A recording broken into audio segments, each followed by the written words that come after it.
Panggil sekarang kita ke pemateri berikut dengan Dr. Harun Albar. Halo Mas. Halo Mas Harun. Iya, Assalamualaikum. Kayaknya lagi tempat praktek nih. Iya, memang minggu masuk dia. Dia sebenarnya minggu ini susah nih dapat jadwalnya beliau nih. Iya, jadi mungkin sebentar palingan ngebut sambil nunggu ini. Saya pikir di atas 15, nah tapi nggak apa-apa lah. Dahsyat. Oke, bisa langsung mulai kali? Ya, hemat waktu karena Mas itu takutnya ribut sibuk banget soalnya Mas Harun. Mas Harun nggak apa-apa langsung mulai sekarang. Oke. Ya, Assalamualaikum warahmatullahi wabarakatuh dan selamat siang semuanya. Ya, jadi kali ini kita topik menarik. Ya, judul besarnya kan kita terlahir. We were born in ketosis. We were born on ketosis. Ada yang titik-titik. We were born ketosis. Ada yang titik-titik, ada yang tanda tanya. Nah, jadi kita lihat kedua sisi, ya kan?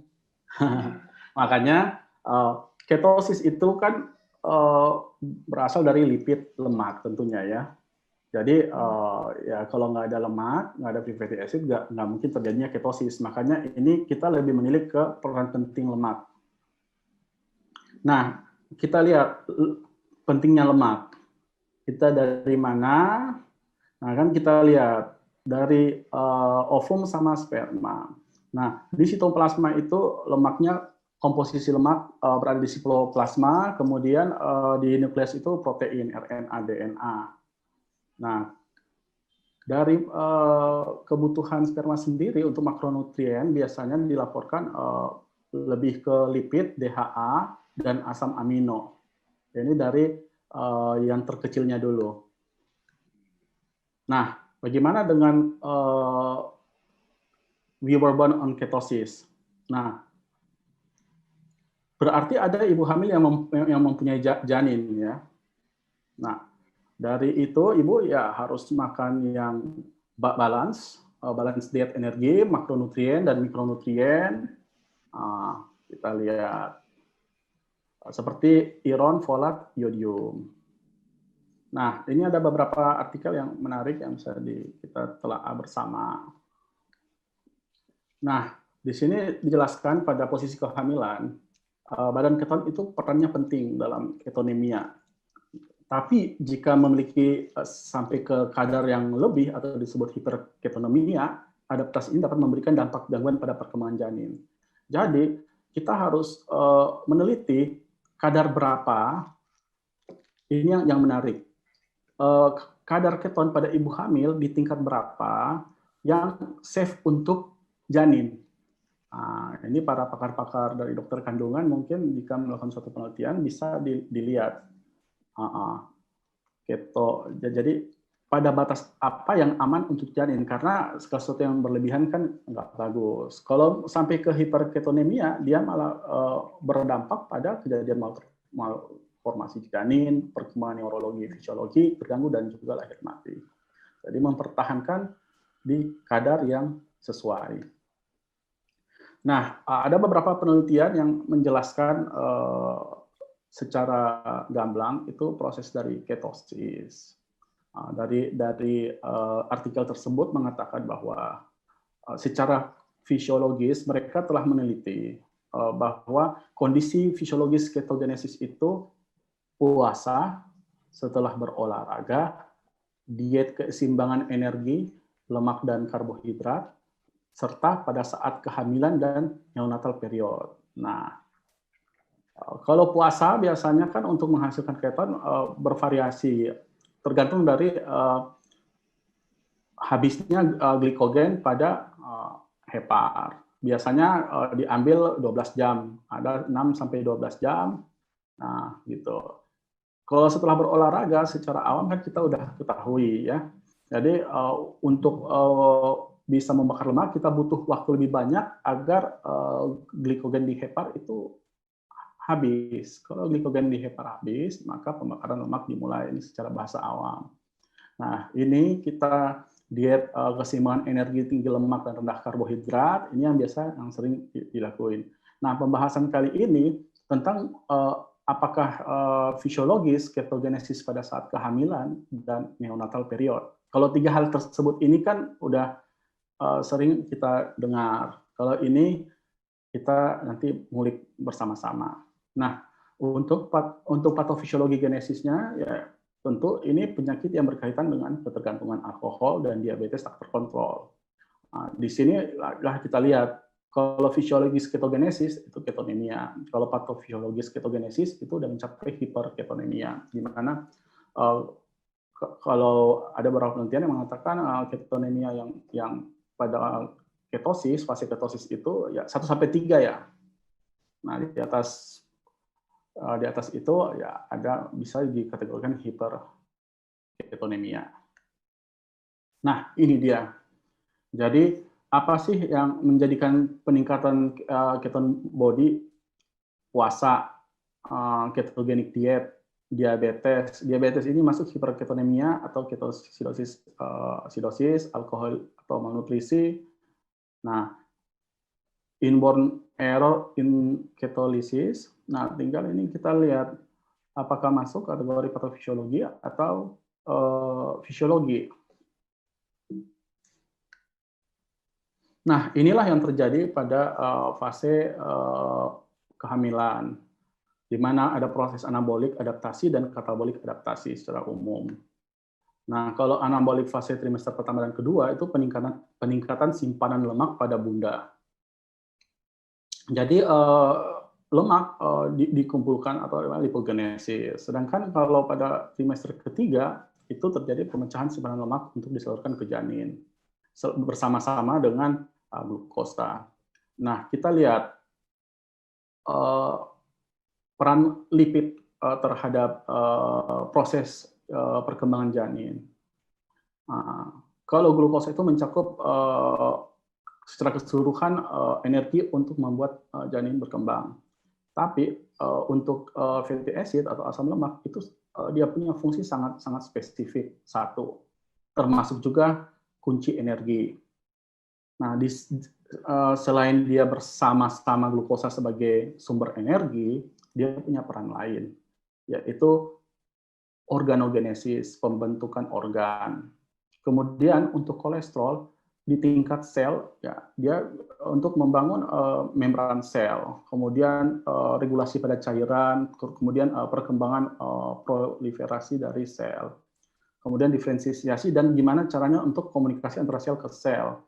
Kemudian keton body yang dikatakan tadi, ketika perubahan yang dikatakan ketosis tanpa melihat tanpa melihat faktor-faktor yang mencetus ketosis, sebenarnya kan ketosis itu pengertiannya di mana asam lemak diubah menjadi benda keton. Benda keton itu ya diperlukan bagi sumber energi atau pembentukan organogenesis dan segala macam. Nah, khusus untuk keton bodies ini sendiri, kita lihat untuk perkembangan otak dari masa embrionik dan perkembangan neurofisiologi dari otak itu tersendiri. Selain itu juga lemak secara umum itu ya menjadi selain dari hormon reproduksi orang tuanya yang seperti saya jelaskan tadi, nah dia juga membantu perkembangan janin. Jadi secara umum lemak itu mempunyai banyak fungsi. Nah, seperti yang dikatakan bahwa ketika katabolisme atau trimester ketiga ya ini ada insulin resisten ya, sehingga membuat pecah dari deposit dari lemak. Nah, ini yang menjadi peran penting bagi pertumbuhan dari janin ya. Selain itu transfer dari plasenta ke menggunakan plasenta nih untuk transfer asam lemak ya. Nah, ini ada dua yang sangat menguntungkan dari janin, itu gliserol dan keton body. Nah, kalau dalam keadaan puasa pun keton body terbentuk ya untuk disalurkan. Lanjut. Nah, disinilah yang kita harus lihat pada saat pregnancy faktor-faktor apa aja yang membuat ibu itu berada pada fase ketonemia. Nah, itu yang biasa sebagian para ahli mengatakan masih aman.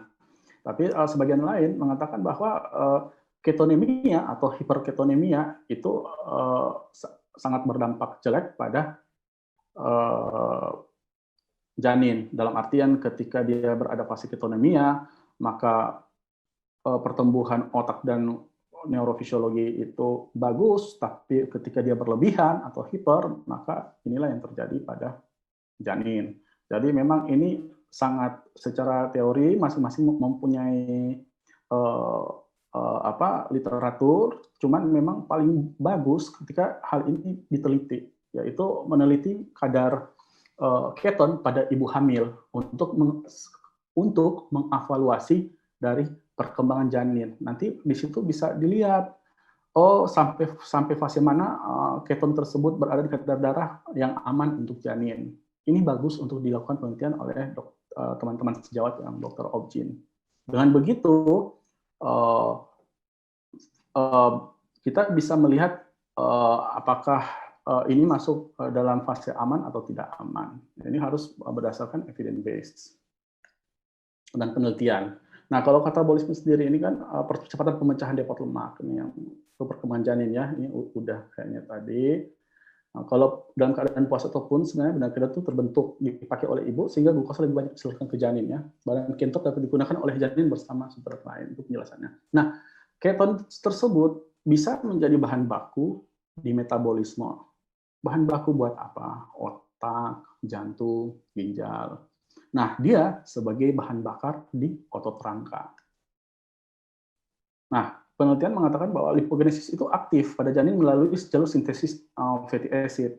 Nah, dari penelitian yang dikatakan oleh Sumawan dan kawan-kawan, bahwa kandungan lemak paling banyak pada janin manusia mulai dari 0,5% pada awal gestasi menjadi 3,5%, dan gestasi 28 minggu, dan 16-18% pada akhir gestasi. Yang paling penting di sini adalah asam lemak esensial, fatty acid seperti omega 6, linoleic, dan omega 3 alpha linoleic acid. Nah, ini berasal dari ibu, terus bahan baku ibu, dan bisa berasal dari janin itu sendiri. Nah, inilah yang penelitian yang mengatakan bahwa memang ini adalah kunci dari pertumbuhan dan kembang janinnya.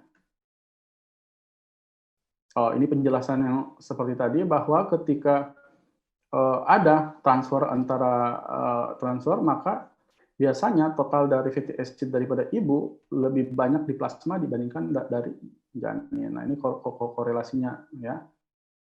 Tapi kalau untuk profilnya berbeda nih. Biasanya kalau di janin lebih tinggi LC-PUVA. Nah, itu untuk mensupport central nervous system, nah, ini biomagnification. Nah, ini kemampuan plasenta ini untuk mentransfer DHA, ARA, ALA, LE, INTO, dan di sirkulasi janinnya. Nah, jadi memang badan keton sendiri memegang peran penting ya, dijelaskan dari mekanisme yang awal, bahwa untuk sumber energi. Karena apa? Karena kalau glukosa itu dia energi, dan untuk mempercepat proliferasi sel di tingkat sebelum embrio berkembang. Nah, ketika masuk ke ya, cuman memang ini teman-teman nakes perlu melakukan penelitian untuk melihat lebih lanjut ya, agar bisa membedakan ini keadaan ketonemia, ini keadaan hiperketonemia ya. Nah, inilah deposit DHA pada ini ya, pada otak janin dari awal poskonsepsi ya, makin meningkat ya. DHA, EPA, diet dari 24 minggu cuma 75 gram, ketika 40 minggu langsung menjadi 400 gram. Faktor penentunya itu DHA ya.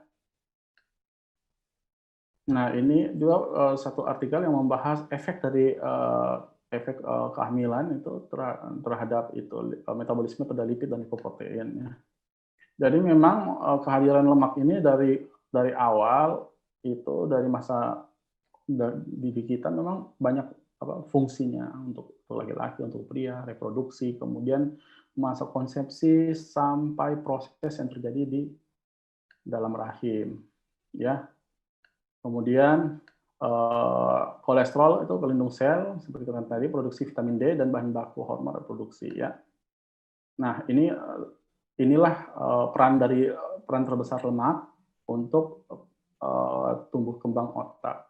Pertambahan jumlah besar dan perbesaran ukuran sel. Yang pusat itu 15-20 minggu. Ini sebenarnya fase di mana memang perlu lemak sangat banyak, ya. Fase untuk itu, ya. Nah, dari pertumbuhan dan perkembangan janin itu selama dalam kandungan itu membutuhkan lemak sebagai sumber kalori. Ini dari literatur lain, ya. Nah, ini pun berlanjut ketika sudah untuk melahirkan. Jadi mas, ibu, itu juga masih tetap menyimpan lemak setelah melahirkan, karena itu nanti dibuat jadi cikal bakal untuk memproduksi ASI, ya, karena ASI itu diproduksi oleh sel lemak di payudara untuk persiapan ASI. Nah, bagaimana kalau kita kekurangan lemak? Ini udah ada penelitian yang oleh Badan Dunia Food and Agriculture Organization WHO bahwa memang di Indonesia atau negara, ya, itu kekurangan lemak atau asam lemak, ya. Jadi dia itu 80% kekurangan EPA dan DHA. Ini yang perlu kita evaluasi bersama. Karena kenapa? Karena berarti ada yang miss selama 1000 hari pertama kebutuhan EPA dan DHA-nya. Nah, itu perlu memang dievaluasi oleh teman-teman sejawat dalam bentuk penelitian. Setelah melihat dari hasil penelitian dari WHO, cukup banyak, ya, 80%. 80% anak-anak Indonesia itu sangat kekurangan lemak. 80,9%. 84, dan PUVA 80,6%. Ini justru adalah faktor-faktor penting dari pembentukan otak. Nah, bagaimana komposisinya? Ada sebagian peneliti yang menyatakan bahwa kandungan ASI itu lemak 55%, karbohidrat 39%, dan protein 6%. Nah, ini ada beberapa yang mengatakan bahwa bayi akan mendapatkan energi dari laktosa yang akan dipecah menjadi glukosa dalam 2 jam pertama. Nah, kandungan lemak itu yang tinggi di ASI. Nah, ini pendapat salah satu para pendapat ahli, ya. Lipid baru digunakan setelah 12 jam dan diubah menjadi badan keton. Ini yang ditampilkan di jurnal.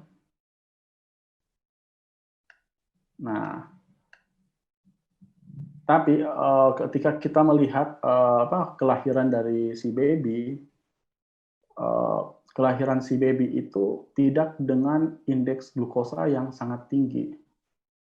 Nah, ini gambaran, maksudnya dia bayinya lahir bawa permen, ya, menunjukkan bahwa bayi ini memang glukosa dia bawa sangat banyak atau hiperglikemi. Tentu tidak, karena secara fisiologis, kalau untuk ukuran bayi yang memang masih baru lahir 45-60 mg.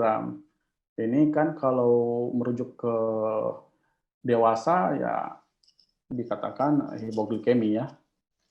Nah, di sini ada pendapat yang mengatakan bahwa dalam situasi di mana kadar glukosa darah yang rendah, ini dengan pendapat yang satunya, penelitian yang berbeda. Yang rendah karena belum mendapatkan asupan ASI, terjadi respon ketogenik, yaitu asam lemak menjadi keton. Di sini dikatakan di artikel IDAI yang berjudul Menyusui Bayi dengan Risiko Hipoglikemik di buku Indonesia Menyusui, dikatakan bahwa otak bayi dengan kemampuannya akan memanfaatkan badan keton untuk menghemat glukosa bagi otak dan melindungi fungsi neurologis bayi.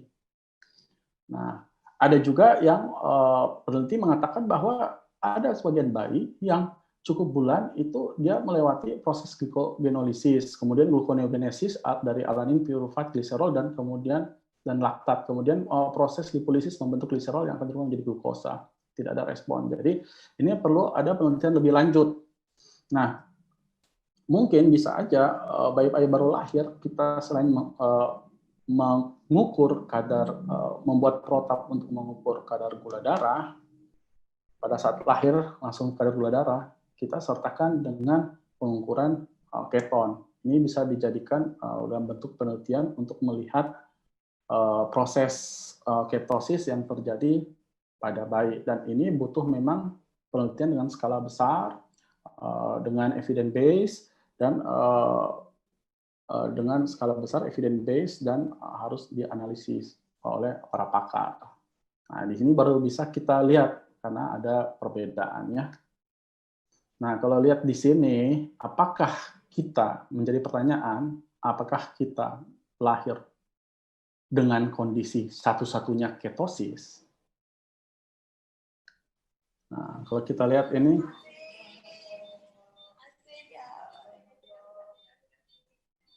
nah itu bayi itu ada lemak, jadi dia bukan bawa permen tapi bawa lemak, ya.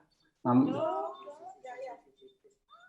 ini hal-hal yang menarik yang bisa diteliti lebih lanjut oleh para pakar-pakar nanti dalam bentuk penelitian, ya, untuk membandingkan kadar glukosa dan kadar keton di dalam darah untuk melihat batas aman dari bayi atau untuk membedakan dengan lahir dengan inborn error, ya, pada bayi yang berkaitan dengan ketosis atau kelainan genetik. Nah, ini kita lihat bayi lahir segar bugar, ini mentega, ya, butter, enggak, ini lemak yang namanya vernix caseosa. Nah, dari informasi dari sumber IDA is some nutritional factor that affect the postnatal metabolic become the full-term small and large of gestation. Nah, di sini bayi yang mendapat ASI cenderung mempunyai kadar glukosa yang rendah dibandingkan dengan bayi yang mendapat susu formula, tetapi tidak berkembang menjadi hipoglikemi yang bergejala. Nah, ini kita perlu lihat batasan kalau di RSCM yang dikatakan itu hipoglikemi itu pada bayi, ya, berbeda, ya, kalau pada dewasa.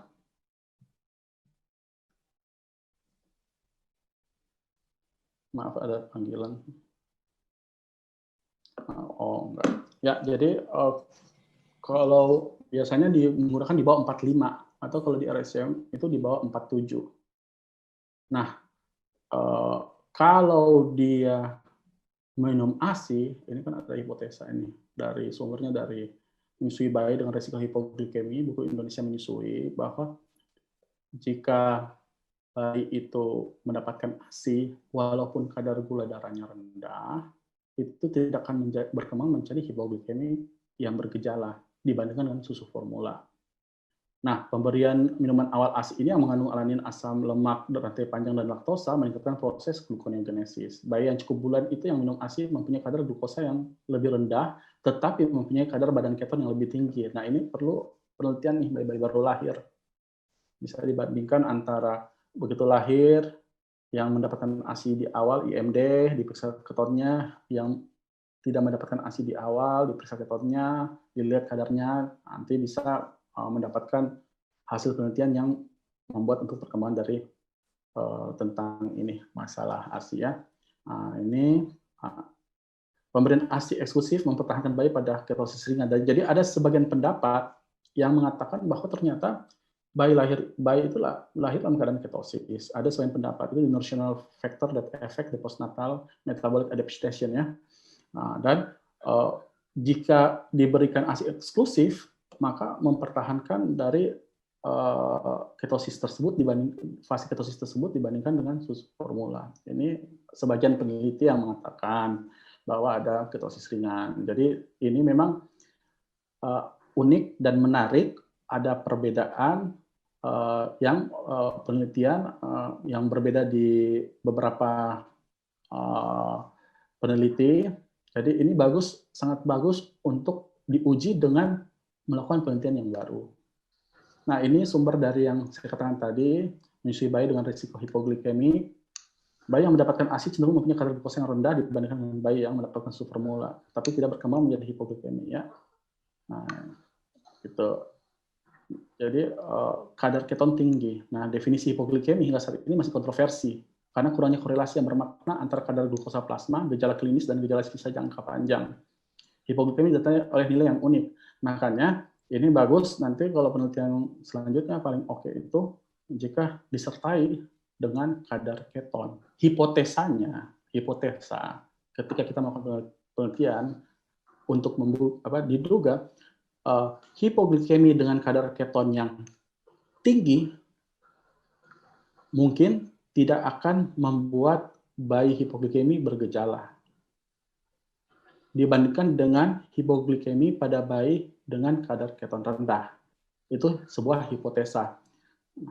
Nah, untuk membuktikan ya seperti saya katakan tadi, kita harus dari teman-teman nakes dokter anak dengan bidang dan pakarnya bisa meneliti hal seperti ini dengan menggunakan evidence-based medicine untuk bisa membuktikan atau membatalkan hipotesa tersebut.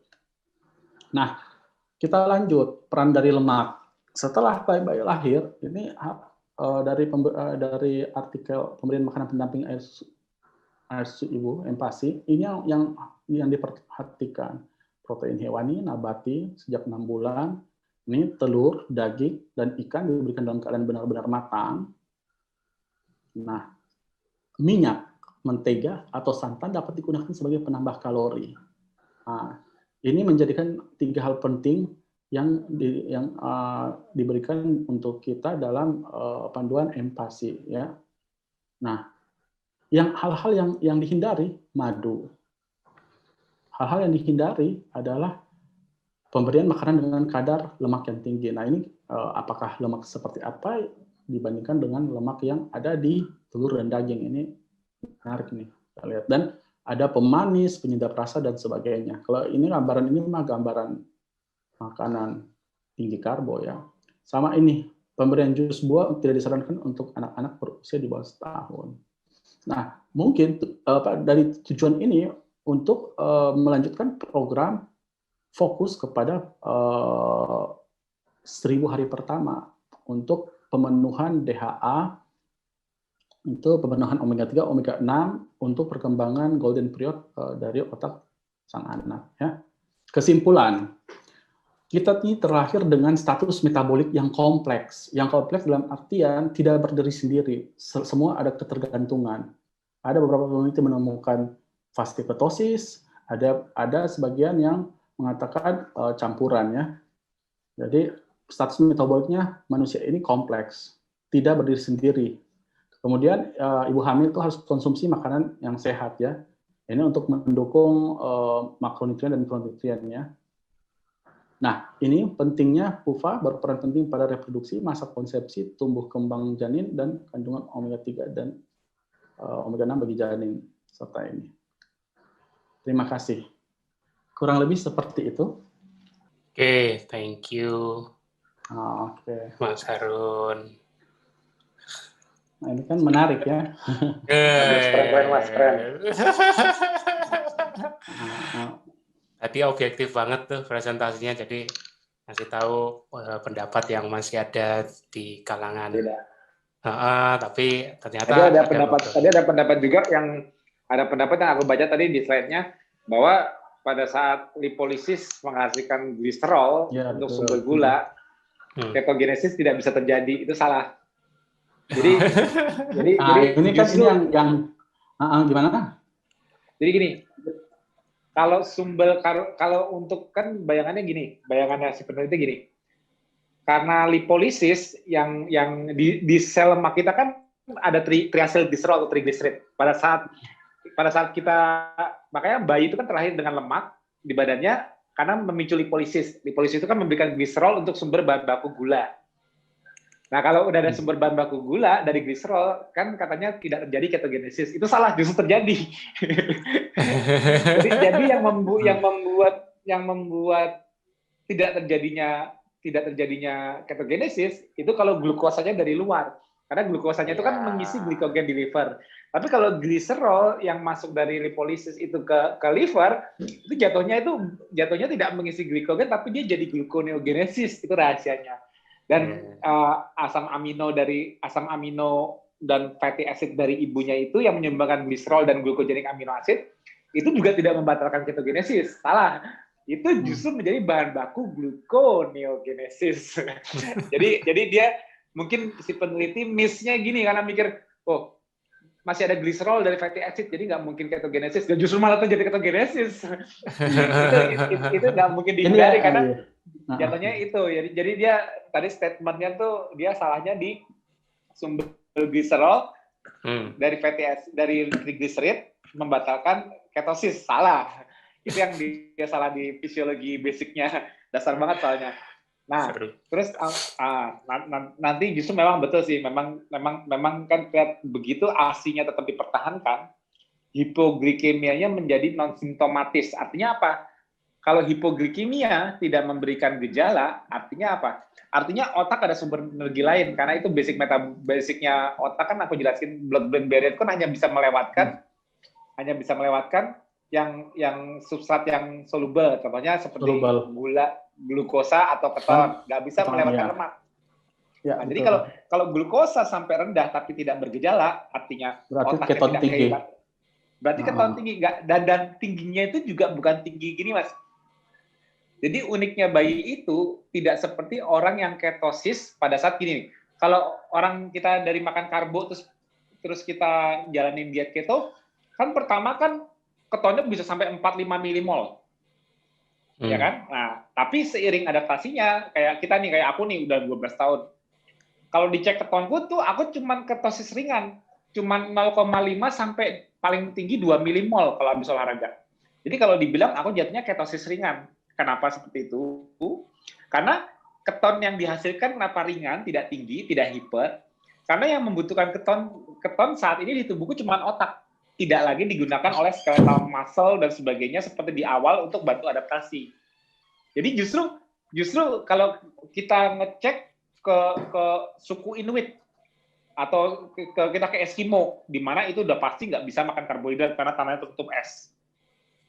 Kalau dicek ke suku Inuit, nggak bakal ada namanya ketonuria, alias yang artinya keton ada di urin. Nggak mungkin, itu terjadi pada saat ketonnya lagi tinggi.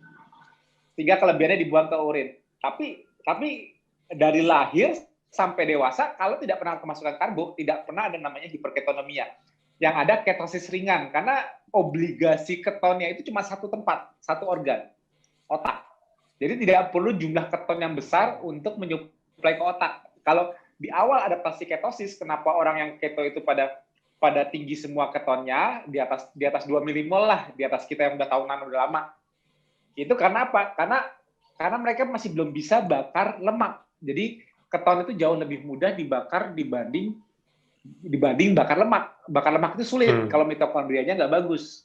Makanya di awal ketosis, adaptasi ketosis sebagai orang dewasa, ketonnya tinggi dulu, tapi nanti turun seiring waktu. Begitu dia udah di atas 6 bulan ketosis, ketonnya makin turun tuh. Biasanya bisa dapat 4 milimol di awal-awal, bisa pipisnya keluar keton, bisa nafasnya ngeluarin aseton, lama-lama hilang sendiri. Kenapa? Karena kadar ketonnya turun di darah. Akhirnya bertahun-tahun ketosis, yang terjadi cuma ketosis ringan dibilangnya. Artinya ketosis ringan itu cuma berkisar antara 0,5 paling tinggi 1,5 atau 2 milimol. Itu paling tinggi. Karena obligasinya memang hanya untuk otak akhirnya. Karena pada saat orang nggak makan karbohidrat, kan nggak ada gula, kan nggak bisa nyebrang. Lemak kan nggak bisa nyebrang ke otak. Nah, dia bisa dibantu keton, jadi obligasinya memang keton itu cuma untuk substrat bahan bakar dan juga lipogenesis di otak tok. Tidak ada kewajiban bagi organ lain di luar otak untuk memakai keton, tidak ada obligasinya karena tidak ada pembatasan dari pembuluh darah untuk mengambil lemak dari sirkulasi. Contohnya mengambil lipoprotein, halomikron maupun albumin bound fatty acid. Nah, Itu rahasianya. Jadi udah bener, yang nggak boleh itu hiperketonemia malah kalau aku bilang. Hiperketonemia di kondisi ibu hamil hiperketonemia itu malah salah. Itu kegagalan respon insulin. Kalau insulinnya, kalau dia memiliki masalah kegagalan respon insulin, yang terjadi bukan hiperketonemia juga, yang terjadi dua, hiperketonemia dan hiperglikemia, dua yang terjadi, bukan satu. Itu yang bakal menghasilkan output problem di janin, itu benar. Karena dia mengalami dua hal, hiperketonemia dan hiperglikemia. Berarti dia ada masalah di negatif feedback insulin untuk menghentikan proses gluconeogenesis dan ketogenesis yang berlebihan sehingga menjadi hiper. Harusnya ketonnya itu hanya cukup diproduksi untuk satu, otak si ibu. Yang kedua juga untuk janin. Jadi tidak perlu sampai hiperketonemia. Tapi yang kayak aku jelaskan tadi pas selesai dari materinya Mbak Arisma, kenapa lemak bisa menyeberang ke plasenta, tapi tidak butuh-butuh banget. Kenapa? Karena untuk struktural lemaknya itu kebanyakan janin itu memproduksinya sendiri, namanya de novo lipogenesis. Jadi dia dengan bahan baku glukosa dan amino asid, dia seperti sel kanker yang sedang berkembang, dia aktif de novo lipogenesis. Tapi dia tetap mengambil lemak dari sirkulasi, tapi sifatnya lebih selektif. Yang diambil ialah lemak yang esensial, yang tidak bisa diproduksi via de novo lipogenesis. Apa? DHA, PUFA, itu yang diambil secara selektif. Kalau yang saturated fatty acid-nya, yang di badan ibunya tidak esensial, itu dipakai oleh ibunya sendiri yang sedang mengalami insulin resistan di masa akhir gestasionalnya, trimester terakhir. Kan aku bilang tadi cerita kan, pada saat masuk ke trimester terakhir, ibunya itu akan makin insulin resistan karena memfokuskan gluconeogenesis gulanya untuk perkembangan cepat si janin. Nah, itu malah di kondisi seperti itu ibu rentan mengalami hiperglikemia dari efek kalau makan karbo dengan glycemic index tinggi. Karena tubuhnya sedang dikondisikan di kondisi insulin resistan. Karena basic sistem tubuhnya itu memfokuskan gula itu untuk perkembangan cepat, sel yang berkembang cepat di dalam tubuhnya, yaitu janinnya. Itulah perkembangannya super cepat dan sudah pasti kebutuhan glukosa di janin itu tinggi banget. Nah, itulah Mas. Sering terjadinya seperti itu. Mas Harun mau izin dulu. Oh iya, mau itu ya? Mau apa? Ada pasien. Aduh, belum sempat itu. Kira-kira nanti masih bisa balik nggak? Nanti diusahakan. Cuman kalaupun nggak bisa balik, nanti titip ke Mas Tio aja pertanyaannya. Oh iya. Hanya ternyata pas di jadwal. Mohon maaf semua ya. Ya, oke. Thank you, Mas Harun. Nanti kita usahakan. Moga-moga masih bisa balik ya. Oke, baik. Ya, thank you. Silakan Mas.